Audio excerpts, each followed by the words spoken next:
pleasure to introduce today our second speaker in this course on Latin American migration in a global context.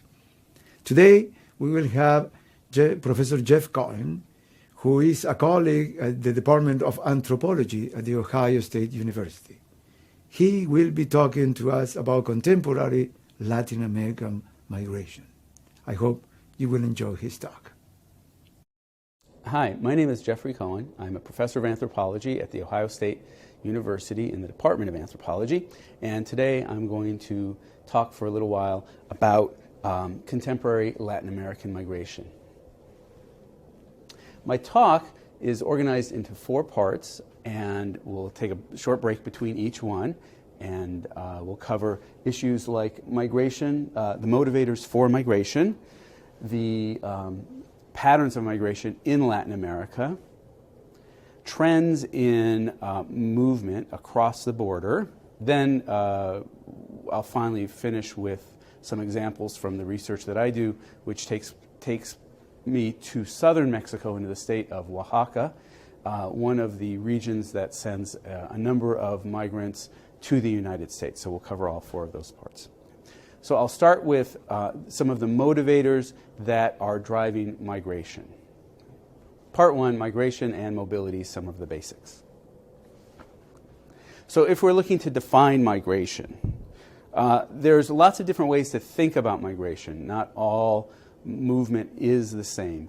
And what I have here are a series of different ways to think about migrants and movers as they're going on their sojourns. So we have internal movers, international movers, labor migrants, environmental migrants, refugees, and then the idea of diaspora, which is not just one person but a group of people, and then finally non-movers.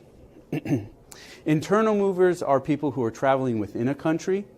And in lots of examples, in fact, this is the largest group of movers or of migrants that we can identify.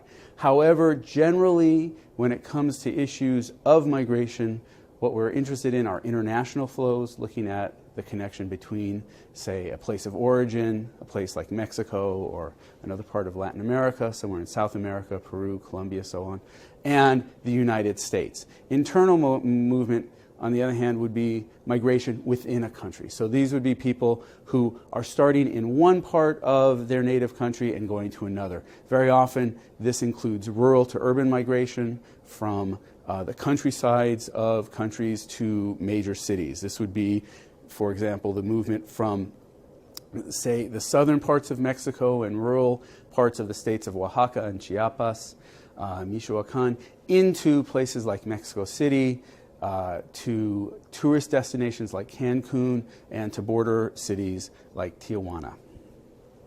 International movers are migrants who are crossing international borders. So these would be people from the different countries of Latin America who are traveling to other countries in Latin America. Very often this is described as south-to-south migration, movement from, say, a place like Peru into a place like Brazil, or international migration that is flowing from north to south, from south to north, going from places like Mexico, Guatemala, El Salvador, and so on, to the United States, or the international kinds of moves that we see of, say, Peruvians into Europe, into places like Spain, for example. And that would be international movement because it's crossing an international border. The United Nations actually specifically describes that as international migration when the person doing the moving has left their home country for at least 1 year.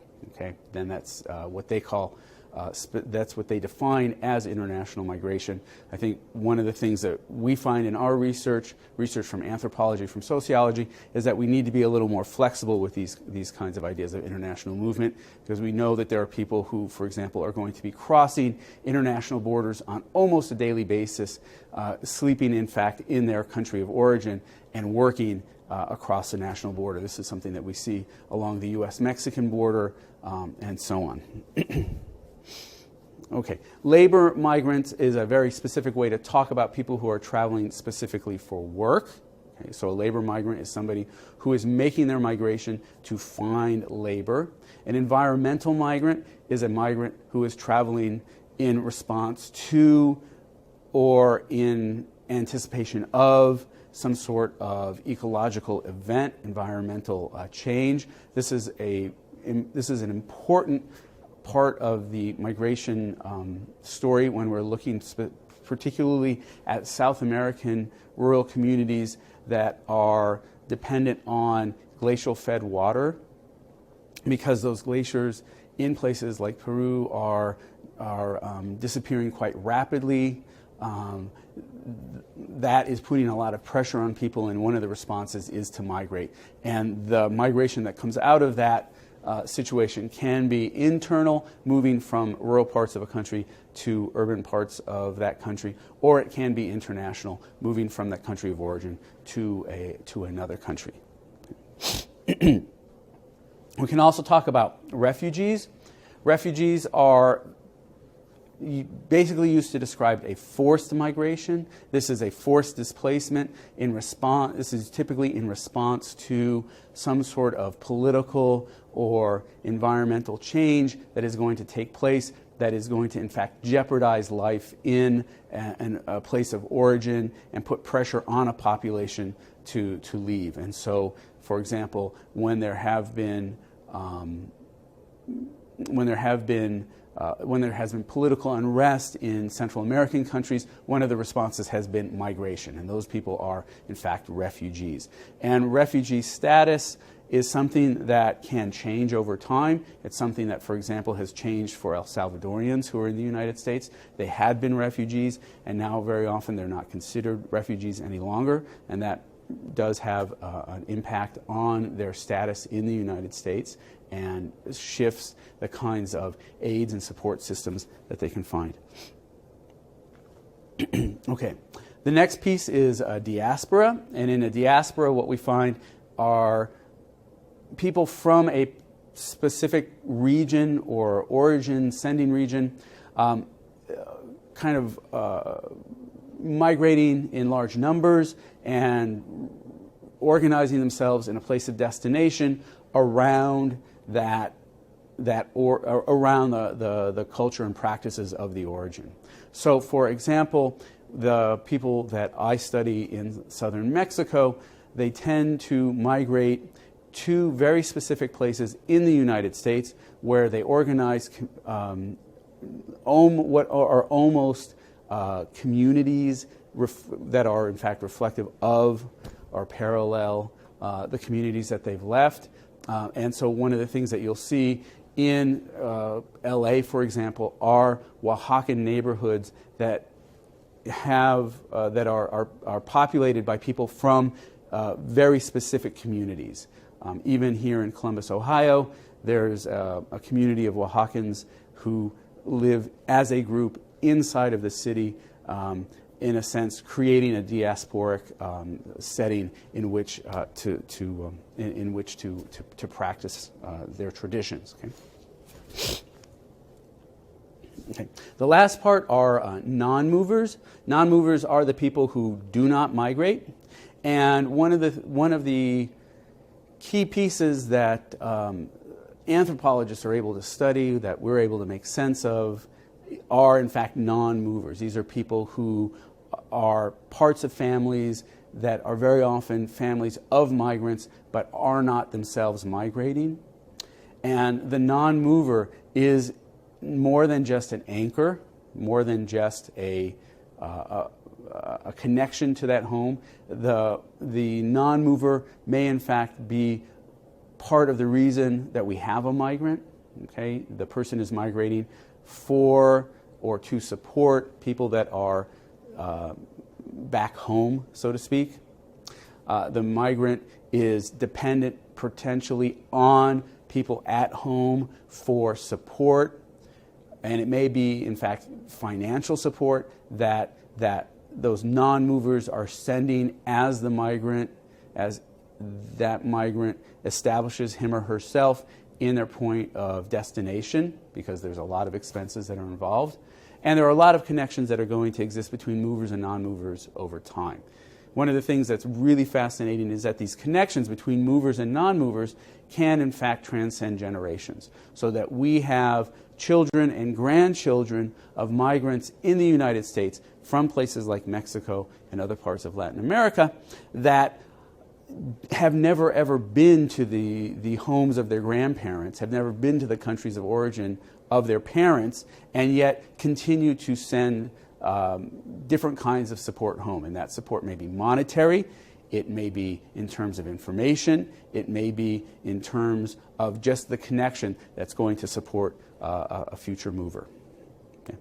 So these are the kinds of migrants, and there are more, but these are some of the kinds of migrants that are going to really dominate the discussion of Latin American mobility and migration.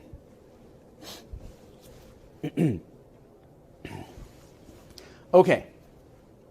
Now, there are specific ways in which migration happens, and I want to just share one of the key models.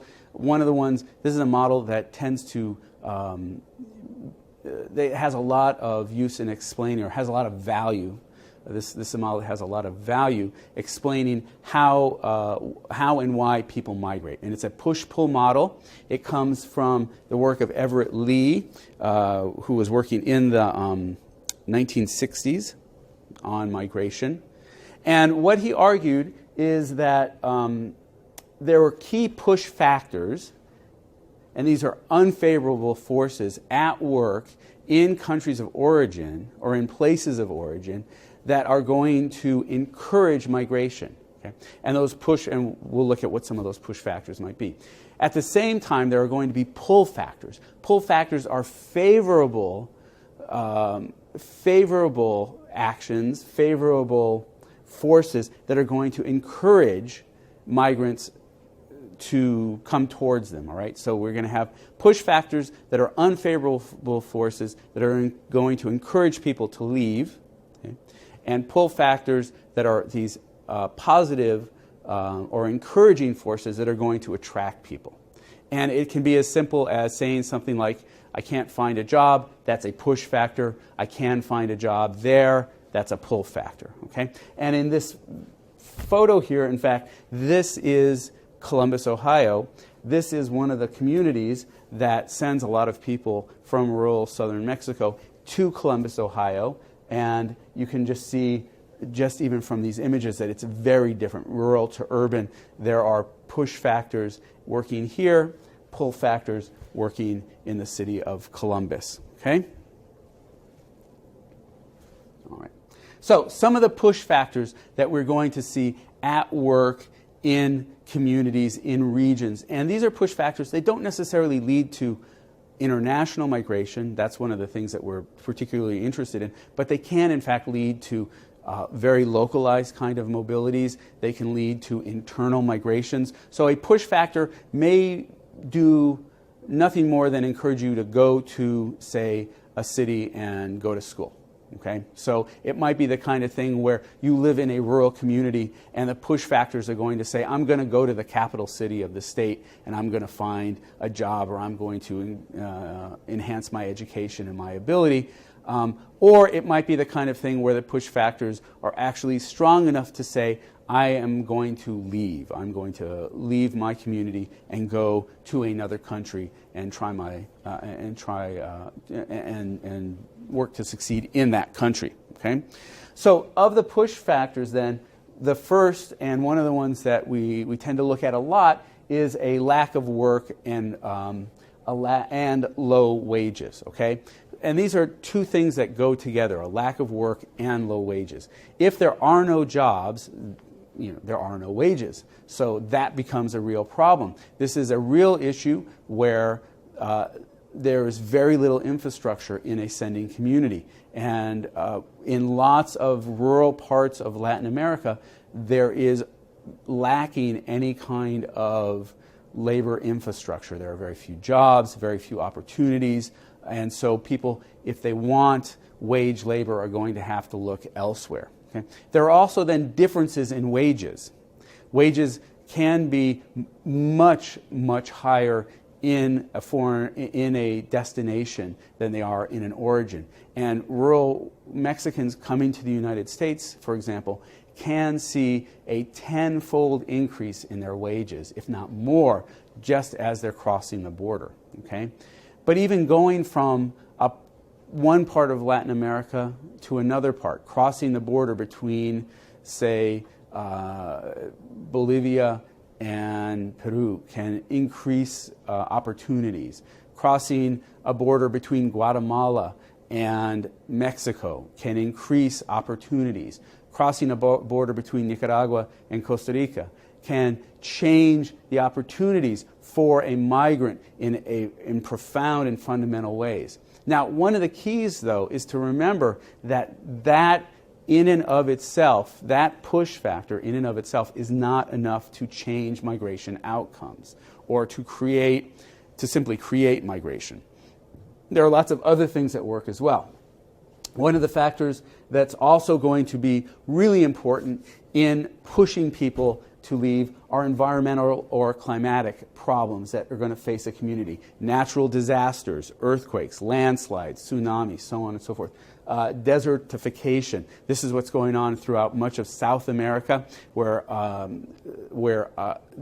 glacial fields are disappearing quite rapidly and environments are drying. We can find drought. One of the outcomes of global warming in lots of places in Latin America is an increased prevalence of drought, which is affecting small-scale, part-time agricultural production. This is the kinds of gardening that people might do. And then finally, there's pollution that can, in lots of ways, change opportunities and maybe push populations to begin to move. There's discrimination. We don't necessarily think about discrimination as an issue, but every part of the world, including Latin America, is people define themselves in relationship to others. And so one of the things that can encourage migration is local forms of discrimination and trying to escape those local forms of discrimination. There may be very limited opportunities in sending communities for any kind of infrastructural change around labor, around work, around opportunities, in part not just because there's a lack of jobs and a lack of good wages, but in fact the infrastructure in that region just cannot support any kind of diversifying from an economic perspective. There may be traditions that are very problematic, that may get in the way or that may challenge new sorts of ideas. And in some of those places, one of the ways that you can respond to traditions that are challenging what you see as an opportunity is simply to leave and go find and migrate somewhere else. There can be physical challenges. Part of one of the factors that's going to really affect outcomes in rural communities is how isolated geographically and physically is that community. Are there roads? Is there transportation? Is there a connection? Cell phones, we know, are changing the way people can communicate, but we still need roads and other kinds of infrastructure to support any kind of change in a sending community. And one of the responses will be, rather than waiting for those changes to happen, we may in fact move. Okay? There can be social kinds of conflicts. These can be really important, and these can drive migration. Very often the social conflicts are going to lead to a kind of refugee situation. But these are points where there may be political differences. There may be linguistic kinds of differences. There may be religious kinds of differences that are causing a really intense, an intense sort of tension to develop in a community. And one of the ways to go get past that social crisis is, in fact, to leave. Okay? There may be limited medical care, limited education. These are all factors that might encourage mobility, that might encourage migration. One of the, trying to find a place to go to school, for example. It's not easy if you're in a rural part of a country, and so what you may do is migrate for that opportunity. You might cross the border for that opportunity. Okay? And finally, there's demographic issues that are going to challenge and maybe push migration. And it's the fact that we know that healthcare and life expectancy has increased dramatically throughout most of Latin America, including rural parts of Latin America. Those pressures are not leading necessarily to increased infrastructural opportunities. Therefore, one of the responses may be, in fact, to move. Okay. So those are push factors. Pull factors, they're basically the same sorts of things that we saw with push factors. They're going to include job opportunities, living conditions, freedoms, entertainment, education, medical care, climate, security, lack of conflict, family links, and there's many, many other things that we can talk about. But these are all variables, all factors, all forces that will pull people to a place. And so if low wages and a lack of labor and jobs is a push factor in migration, pulling people to a place are job opportunities and higher wages. Okay? If living conditions are problematic in that sending region, a lack of sewerage, a lack of clean water, a lack of, say, access to an electrical grid, those things in a point of destination are all going to be pull factors. Okay? It might seem odd, but entertainment may be a pull factor. The opportunity to actually do something outside of the home, outside of work, can be a pull factor. Political freedom, religious freedom, gender freedom, these are factors that are going to attract people to a destination that may encourage, say, rural to urban movement, because you can move into, in a less confrontational way, those different sorts of identities, those different political, religious, gender identities, and so on. Security may be an issue. One of the things that people tend to tell me about coming to the United States is that the United States is a very safe place. One of the reasons that they will come here is that it is just simply safe. Okay, so it's safe. There's opportunities. There's an openness in the community. There's a lack of conflict. There's good medical care. There's educational opportunities, and so on and so forth. Now, there are other factors that also influence and encourage migration and are going to pull migrants. And these can be things simply as odd as a chance for an adventure, crossing the border because you're of a certain age and it's what people of a certain age do. Okay?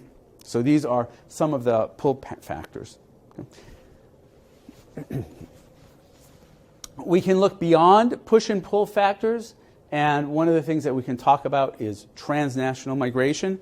And transnational migration is actually looking instead of looking at, say, crossing international borders and focusing on that international movement, it's actually looking at what the migrants themselves are doing as they're defining communities that really straddle or span physical and social space. Okay? So we're limiting, in fact, the discussion of the nation state and emphasizing instead the bonds of kinship, of community, of region, and we're looking at circular flows.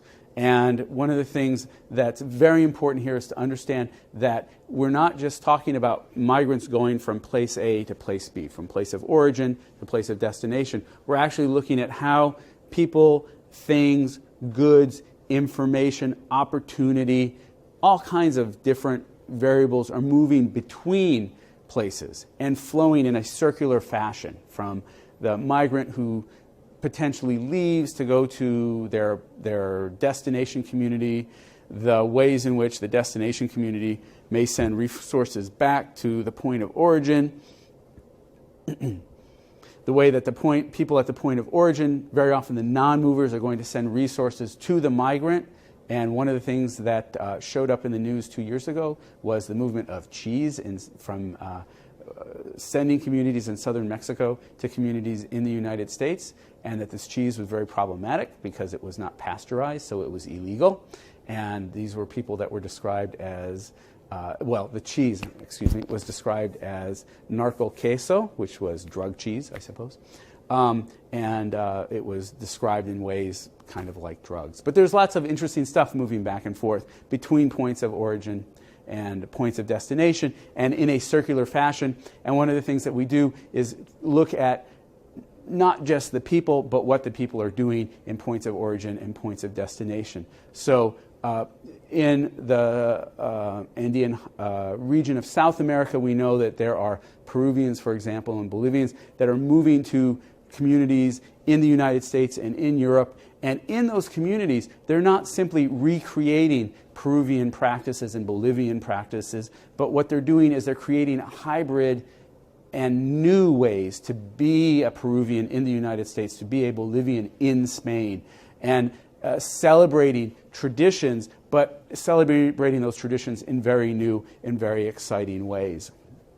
Okay, so there's an emphasis on technology and the individual, because these are things like telephones and communication and travel opportunities that make the connections much easier to manage. They're multi-generational, and so we're not looking specifically at the migrant, but we're looking at migrants as members of families, households, and communities, and we're looking at them, how those things change over the time, and again, movement of people, goods, and services. And this, in fact, is one example. This photo is one example of some research that one of our students did here at The Ohio State University, looking at how Oaxacan migrants from rural parts of southern Mexico are establishing their traditions and some of their practices in Los Angeles. This is a photo actually from Los Angeles of a basketball team, of a basketball game between two teams that are from different communities in what are called the Highland, the Mixteca Alta region of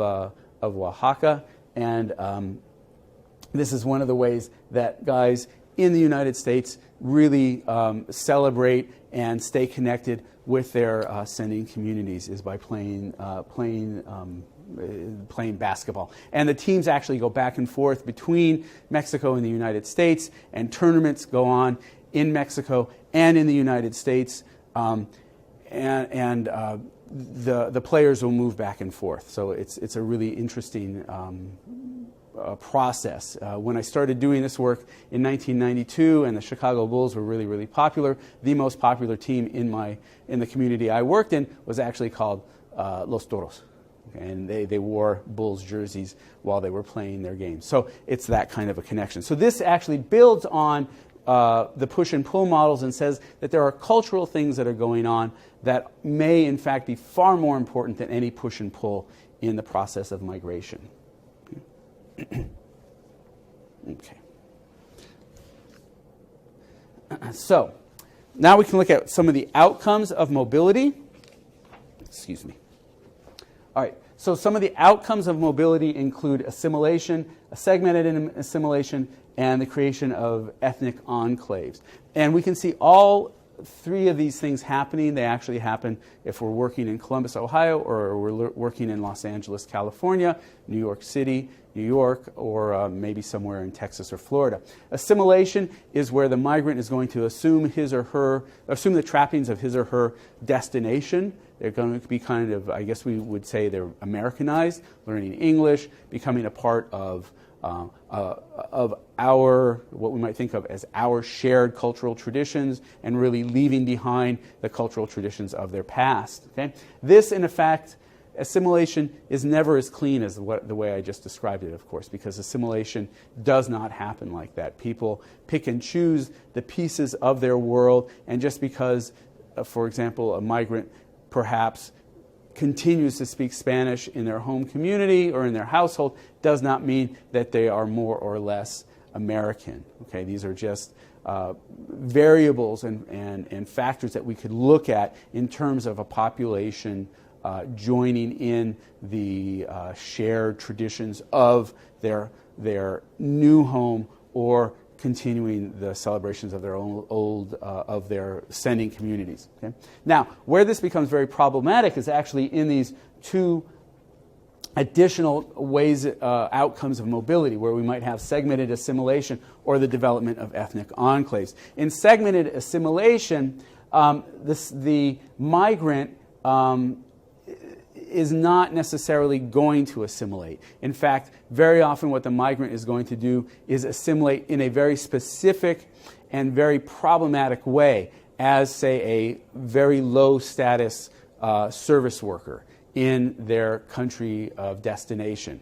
And because their status will always be as a migrant, they are never going to, even if they become citizens, okay, so even if it's a legal process where they're gaining citizenship, the problem can be one that the migrant does not access the resources and cannot access the resources that everyone else can. So it is always going to be a segmented kind of assimilation. It's always going to be very problematic. The third possibility is that we have the development of an ethnic enclave. And this is where segmented assimilation becomes, in a sense, entrenched in the very fabric of a community, so that you have parts of a community that are defined as connected to very specific migrant communities. So you have potentially the Mexican part of town, the Peruvian part of town, the Guatemalan part of town. And in these situations, there is almost a kind of barrier that's created between migrant and national, and those barriers don't necessarily get crossed. And so in that situation, the lack of communication really develops enclaves that are places where misunderstanding can really take place. Okay? This is something that happens here in Columbus, where we can see the potential construction of ethnic enclaves around certain populations in the city. Okay? Because there's a lack of opportunity to create dialogue, to even begin to build towards what we might think of as a segmented kind of assimilation.